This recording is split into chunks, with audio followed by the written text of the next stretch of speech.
I don't look at people for their color. I look at the person for the way they treat me. And that's why I always got along with you. Irene, do you know when I was growing up, my mom told me that Michael Jackson wore makeup and that's what made him black. And and I didn't know until I was like 13, 15 years old that there was black people and white people.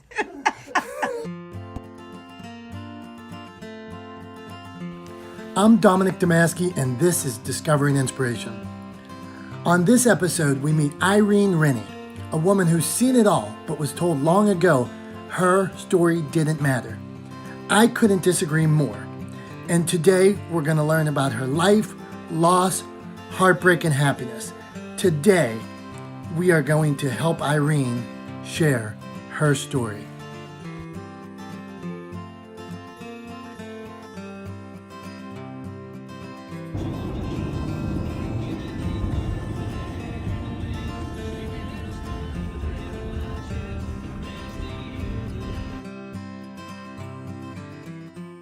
The reason I'm here today is because one day me and you were talking when we were riding home, and you started telling me a story about how you used to love to write. Yeah. And me myself, I write books, I help other people write books, and you told me a story of when you were a young student, how much you enjoyed writing. And the other kids would copy off of you and things like that. Mm-hmm. And I felt you were pretty proud of your writing. I was. And, the thing is, I was discouraged along the way. So you mentioned one day that the teacher told you something. What happened? Your teacher asked you what you wanted to be when you grew up, Mm-hmm. and you said, "I want to be a writer." Yeah. and and what'd she say? She says there aren't any black writers. And, that kind of surprised me because I knew there were. I couldn't have named them at the time. And it's flown from my mind right now, too. But I enjoyed writing. And she told me to write like you were writing for a blind person. So, next time we had a writing assignment, that's what I did. And she says, I bet you I can pick out some of the people that wrote these stories. First one she named was me. And she says, you were very articulate in what you did. And she says, you should be a writer. And I said, what's the point? I said, because I've already found out that most doors are closed to me. And I said, they're not willing to give me a chance because of my color when they find out. I says, I've gotten letters, and they always have race on there. And then when I put down black, I get a response, we're not interested. So that kind of shut me out and really hurt. And I decided I wasn't going to write anymore.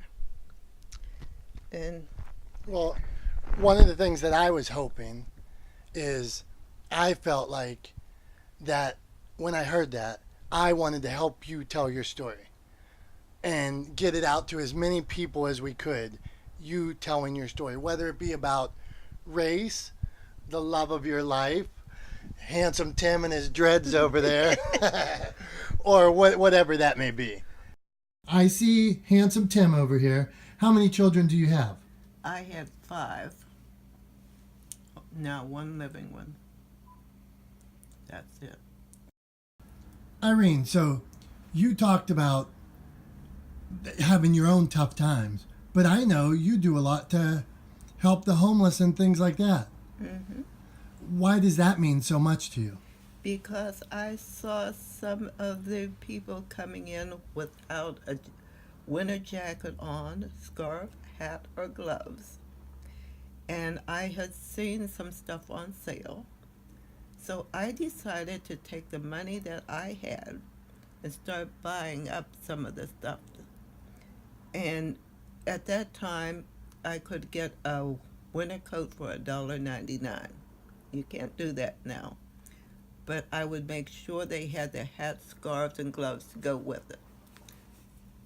And they were surprised when I'd hand them the package, and they'd want to know what it was for. And I said, to keep you warm. And then their mouth would kind of like drop open. And it's like, well, why are you giving to us? We're white. You're black. And I says, I know that, but you still deserve to stay warm. I hear a little birdie is telling me that you are quite the dancer. I love dancing. And the ones that I went out with were all white. So, I mean, there was a lot of hate against me just for that. But I get out on the dance floor and I could just let go. And people would be just watching to see what kind of steps I was going to be coming up with, you know. And then some of them would be trying to imitate it. And it was funny to me because these steps just came naturally. I was making up my own steps. And they couldn't believe that. They says no black should be able to move the way I was moving out on that dance floor. And then I finally told somebody, hey, let's go down and hit the floor. Next thing they know, they saw me drop down to the floor, hit it, pop back up. I am wondering, was there a love of your life? Yep. And who was that? My late husband, Joel, was a different story. Why was he special to you? He would have given you the sun and the moon if he could have. And he was the one that took us in when his father had said I had to get out. And I was wondering where could I go, and someone had recommended a shelter, and I said, to me, a shelter isn't a place for a child. So then my late husband met me, and he decided he wanted to marry me. And he took both of us in and told us we could stay there as long as we wanted, and we didn't have to worry about paying rent or any kind of utilities. And you don't get offers like that very often. And at first I was skeptical. And then as our time grew shorter where we could stay, I had to make a choice. And I decided I would take his offer. And he took us in. So you're both very fond of Joel? Yes. Joel is deceased now. Tim, was he a role model to you? Very much, man. He took you in. Yeah, we only got to know him after my mom and Joel got married, he only lived like another year. So we didn't have that much time. But in that time, we traveled, we camped. He gave me something as a man that I needed. He gave me confidence. And he gave me the reinforcement, you know. He took me out. He did stuff with me. He taught me how to shoot. We had just his laughter, his attitude in life, the way he was even willing to put his life on the line for me. Again, this is all in this very short time. He was a childhood diabetic. He had an aneurysm. He was blind in one eye.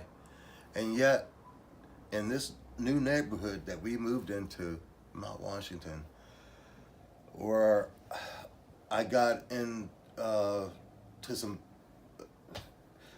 kids wanted to jump me, okay? It was over racism. But he went out there when all of my friends deserted me. He went out there on the street to quell things down and let them know who I was to him and what he was and was not going to take. It was awesome. It gave me the confidence as a man that I needed. Franklin Roosevelt's your favorite president. Mm-hmm. That puts, and I'm trying to piece together the timeline here. So, what did the civil rights movement mean to you? Well, I was happy to see it come because I was tired of being stepped on. And say, several teachers told me everybody knows that blacks can't learn. Well, that hurt me because the way they put it, they meant that I was cheating on my test. And I don't cheat. My mother always taught us, if it's a lie, you're going to get caught in it. So you sit down, you do the best you can, and as long as you're doing your best, that's what I'll accept. But she says, if you're cheating on a test, she says, that's when you're going to answer to me. Where'd you grow up? Did you grow up in the north, in the south? Where at? Here in the north. Okay. Yeah, in a little place called Pricedale. Okay. Was a coal mining town. Mm-hmm. And how was the acceptance? So what year would this be? 19. You said you liked Roosevelt, so that's late 40s, 50s. So you're a teen. It's in the late 40s. Okay, and so your childhood's in the late 40s. Yeah, where it was a coal mining town. You could play out in the street after dark and not worry about anyone bothering you. And so you just went in the house and told your mother. The mother knew who was in charge at that time, and she would notify them or go to see them personally. And in the coal town, was there black and white, or were we just all the black coal miners' kids? No, not everybody was a coal miner's child. Where we lived was called the Patch. That's where most of the coal miners lived. Some didn't, but their children went to a different school, a better school. So, my mother always taught us, when you go to school, you don't cut up in class. And she says, because if you do and I hear about it, I'm going to wear your behind out when you get home. And she meant that. She told us we went to school to learn, not to play around. So I'm getting the vibe here. Irene is pro spanking. Did Tim get a couple? Yeah. Tim says you whipped his butt pretty good a time or two. Oh. Where'd you get the skill to be so good at whipping butt? Because there were always these trees around. Meaning what? I don't know. Come on, that's 2018. I don't know what that means. You tear a branch from a tree, but it had to be willowy like, and you take some of the leaves off, most of the leaves, and then you start chasing the kid. And when you catch them, you take that switch, and make them run faster. So you were pretty fast too yourself, weren't you? Yep. Yeah. It had to be. So what did you think about Dr. Martin Luther King? Was he a hero or was he someone you didn't really know? I got to know him somewhat. I know inside he was a good person, but there were things that he had to stand up for too and stand against, which did not make some people happy. And they wanted to write him off. Some even talked about killing him. And I said, wait a minute. If you look at what he's talking about, he has a good program. He's trying to make blacks better, not worse. Getting them to stand up more for what they believe in, instead of always being pushed down. And some people didn't agree with that. And that's why they wanted him killed. Do you have a favorite place you ever visited? Yes. Where? What do you got? Washington, D.C. Why? Because the cherry blossoms were in bloom. That's the first time I saw those. What would you like people to know about you? I'm a person, a real live human being, And if you want to mess with me, I know how to mess with you right back. And I won't come out on the losing end. This is one tough chick. I'm a dad. I got 2 little kids. You seem to know a lot about raising kids. What advice would you give me? Raise them with love. Explain the pitfalls that can be ahead of them so they will know how to avoid them when they meet it. And always be careful who you talk to. Because I would tell the kids they might be talking to the devil in disguise. I asked Irene where she was when she had her first kiss, and she started answering where she was when she had her first kid. But I wasn't letting her get away with it that easy. Where were you when you had your first kiss? Kiss. Oh, kiss? Yeah. Oh my goodness. I have no idea anymore. Did you have friends or family that were in Vietnam? Yes. And what kind of experience did they have, or what did you hear about that? Some of them were very disappointed in the treatment they got because they felt that since they were there fighting, they would be treated as an equal, and they weren't. Soldiers felt hurt. How? Because they got pushed into the background. And do you think that had lasting effects? They felt that they didn't matter, that they were only there to back up the white troops, as they told me. And if they got killed, so what? It didn't matter. Did your mother say to you? You only have to speak up once sometimes and speak out. So that's what I've learned to do. You've seen a lot. You saw from FDR, the Civil Rights Movement, Dr. Martin Luther King.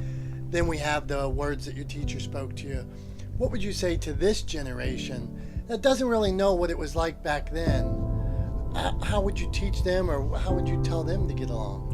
I would tell them to keep doing what they are doing. They can change the world.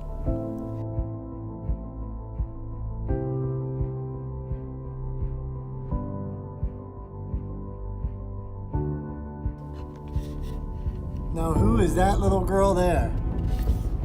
That's me.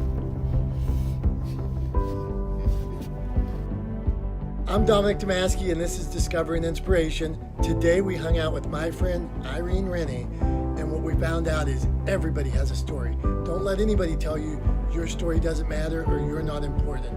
You do matter. So until next time, if you get knocked down, get back up and keep swinging. And if you like the episode, subscribe, like it, share it, tell a friend.